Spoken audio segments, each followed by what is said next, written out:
गलतियों का जब भी एहसास हो तो सुधार कर लेना चाहिए, क्योंकि देर सोचने से होती है, करने से नहीं। नमस्कार दोस्तों, मैं हूं अनुज शर्मा। ये कहानी है एक दादा और पोते की। दादाजी जो हैं पोते को खिलौने दिलवाने बाजार लेकर गए। उसे आइसक्रीम खिलवाई, बहुत सारा दुलार किया, प्यार किया। एक सिटी बस में बैठकर वापस घर आ गए। जब घर पहुंचे तो उन्होंने देखा कि उनका पर्स उनके पास नहीं है। उन्हें याद आया कि टिकट तो मैंने ली थी, तो पर्स तब तक तो मेरे पास था। यदि पर्स गुम हुआ तो बस में ही गुम हुआ। उन्होंने सोचा कि पर्स तो मिल जाएगा, क्योंकि भगवान पर पूरा भरोसा है। लेकिन दिक्कत एक है, क्योंकि पर्स में कोई पहचान पत्र नहीं। तो यदि किसी ईमानदार आदमी के हाथों पर्स आया भी तो मिलेगा कैसे? तो बच्चे को घर पे छोड़ के वापस उस सिटी बस के स्टॉप पे गए। इंतजार किया उस बस का।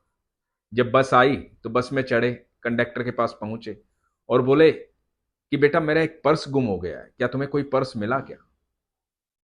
सिटी बस के कंडक्टर ने ईमानदारी दिखाई और उसने कहा कि हाँ, पर्स तो मिला, लेकिन मैं कैसे यकीन मानूं कि यह पर्स आपका है? तो उन्होंने कहा कि वो पर्स मेरा है, उसमें मेरे भगवान का फोटो लगा हुआ है। तो सिटी बस के कंडक्टर ने कहा कि हर पर्स में भगवान का फोटो लगा होता है आजकल, तो इसमें कौन सी नई बात है, मैं कैसे मान लूं कि पर्स आपका है? तो इस बुजुर्ग व्यक्ति ने कहा कि उस फोटो के पीछे एक कहानी है बेटा। वो कहानी ये है कि जब मैं छोटा था तो ये पर्स मेरे दादाजी ने दिया था। उनकी याद है ये मेरे पास। तो जब उन्होंने पर्स दिया था तो मैं बहुत हैंडसम था, तो मैंने अपनी फोटो उस पर्स में लगाई। फिर उसके बाद मेरी शादी हो गई। जब शादी हो गई तो मैंने अपनी बीवी की फोटो पर्स में लगाई। उसके बाद बच्चे हो गए। जब बच्चे हो गए तो मैंने अपने बच्चों की फोटो उस पर्स में लगाई। अब उम्र बढ़ने लगी, बीवी जो है वो भगवान को प्यारी हो गई, मैं अकेला रह गया। मुझे बच्चों के पास जाना पड़ता है। बच्चे अलग अलग रहने लगे, मुझे छोड़कर चले गए।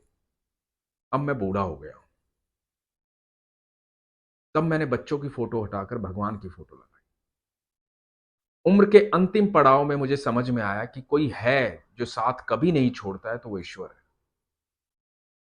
तो ईश्वर मेरा साथ कभी नहीं छोड़ेगा। बारी बारी सब चले गए, लेकिन ये जो ईश्वर है ना, ये हमेशा मेरे साथ है, हर पल मेरे साथ है। जब मुझसे कोई बात नहीं करता, जब मेरे बच्चे भी मुझसे बात नहीं करते, तो मैं ईश्वर से बातें कर लेता हूं। मेरे इस पर्स को खोल के बैठ जाता हूं, अपने भगवान से बातें कर लेता हूं। तो मेरा तो यकीन है कि ईश्वर जो है वो हमेशा मेरे साथ है।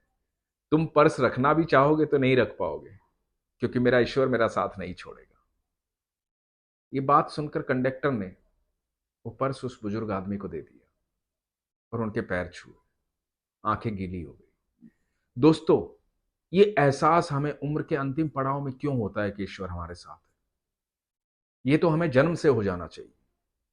इस दुनिया को, इस ब्रह्मांड को रचने वाला जो परमेश्वर है, वही सत्य है, वही आपके साथ है, हर पल साथ है। जब आप नहीं थे तब भी वो था, जब आप नहीं होंगे तब भी वो होगा। यदि आपका विश्वास उसके प्रति मजबूत रहता है तो आप यकीन मानिए, वो जिंदगी में कहीं भी आपको अकेला छोड़ता ही नहीं है, अकेला होने भी नहीं देगा। और एक वही है जो आपकी सारी बातें सुनता है। वो कभी आप पर गुस्सा नहीं करता, कभी आपसे सवाल जवाब नहीं करता, आपकी सारी बातें सुनता है और समय आने पर आपके सारे काम पूरे भी कर देता है। अपने ईश्वर को अपने बचपन से जानिए, अपनी जवानी में जानिए। ऐसा ना हो कि जब आप बुजुर्ग हो जाए तब आप जाने कि मुझे ईश्वर को साथ रखना चाहिए, मुझे ईश्वर के साथ रहना चाहिए, ईश्वर मेरे पास होने चाहिए, ईश्वर ही सब कुछ है। तब आप भगवान का नाम लें। आप यदि इसी पल, इसी वक्त से ये सोचेंगे कि मेरा ईश्वर मेरे साथ है, हर पल साथ है, मुझे उसके साथ रहना है, आप यकीन मानना जीवन की हर चीज आपके साथ होगी।